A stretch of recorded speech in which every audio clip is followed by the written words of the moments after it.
What's going on, guys? This is Ryan with the RK Outpost, and one of the reasons the entertainment industry has been in the dumpster for the past several years is that there are far too many people that are focused on sending a political message instead of telling a great story. It doesn't matter if you're in the TV industry, the movie industry, the comic book industry, video games, everywhere. People are placing entertainment second and virtue signaling first, and Matrix Resurrections is definitely one of those that falls into the political messaging category, as opposed to simply telling an entertaining story. And if you couldn't tell that by watching the movie, which a lot of people will be able to, I think we're gonna see that when the audience feedback starts to kick in, but also the writers are telling us exactly that. Look at this headline. The Matrix Resurrections writers reveal film seeks to reclaim the red pill after it was kidnapped by the right wing. And honestly, the part about them reclaiming the red pill, that's probably the least over the top that they have made anything in this movie. And they even spell it out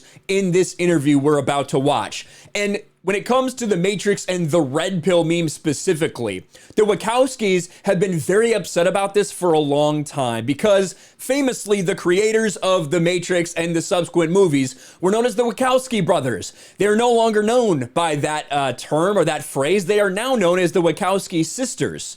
Because they both became trans, they both now identify as women. And only one of them was actually involved, at least with directing this movie. That was Lana Wachowski.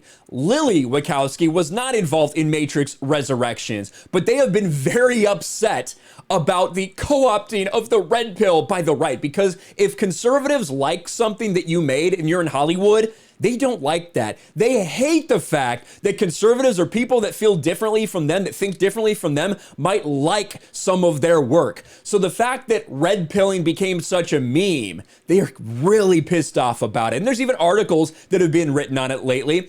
The twisted, stolen legacy of the Matrix red pill. The story of how the Wachowskis' philosophical crossroads moment was co-opted by bad faith actors in a political movement. And of course, they want to frame this as just far extreme alt-right people who are talking about red pills. That's not the case. We saw Lily Wachowski right there. Oh my gosh, I'm not going to keep that on screen very long, I promise. Lily Wachowski rounds on Ivanka Trump and Elon Musk over Matrix tweets.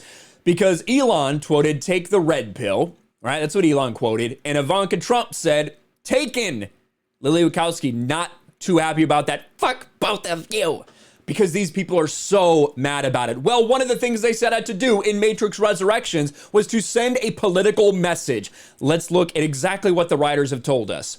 According to the Matrix Resurrections writers, Alexander Hemmon and David Mitchell, one of their many politically motivated goals when approaching the script for Lana Wachowski's latest entry in the cyberpunk franchise was to reclaim the trope of the red pill after, in their opinion, it was kidnapped by the right wing. Here's some quotes from them, opining that Resurrections is so much more specific in its aims and a very personal film that touches upon real-world topics, such as Cambridge Analytica, precursors to the metaverse, and social media radicalization. The AV Club staff reporter Matt Skimkowitz asked the pair of writers if said topics were things they were talking about while writing the film. This was their reply. "We were aware because you bring it into the pit," which is basically where they talk about writing the movie, including with the Wachowski herself, all that's happening in the world. So we talked about specific things. Things like the red pill, blue pill trope or meme and how it was kidnapped by the right wing. The verb to red pill and so on. So one thing we were mindful of is how to reclaim that trope, to renew the meaning of red pill, blue pill. Obviously, we weren't involved, but the first Matrix was so present in the world while also being ahead of its time. With this movie, we were deeply embedded in the time, early 2019, but also we were thinking about the future. I had to catch up with them on that.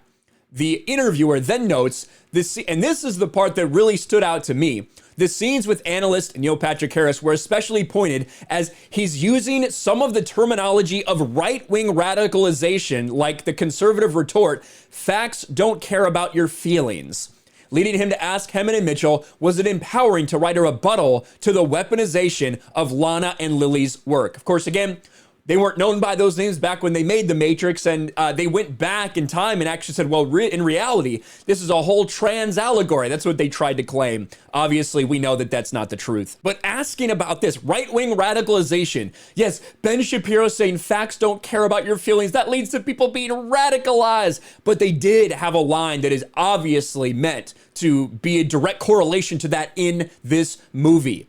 Here's the reply. The first to answer, Mitchell posited, I suppose the short answer is yes. I don't see myself as a frontline fighter in the culture war, but you also want your work to mean something, to have an ethical edge. One of the many reasons I'm proud Resurrections is it does have that. What I'm trying to say is, I think the film has integrity, and perhaps that's the source of the integrity. If that was all they had said, maybe we wouldn't be talking about this as much, but they continue on. Taking his turn, Hemant asserted, I concur. There's a bit of a difference between my and Mr. Mitchell's situation. He is a kinder person, so he doesn't get angry as much, but largely because I live in the United States.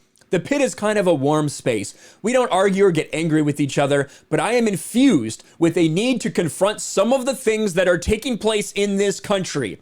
That was the case before and after. He then clarified, but we did not set out to get into arguments with right-wingers.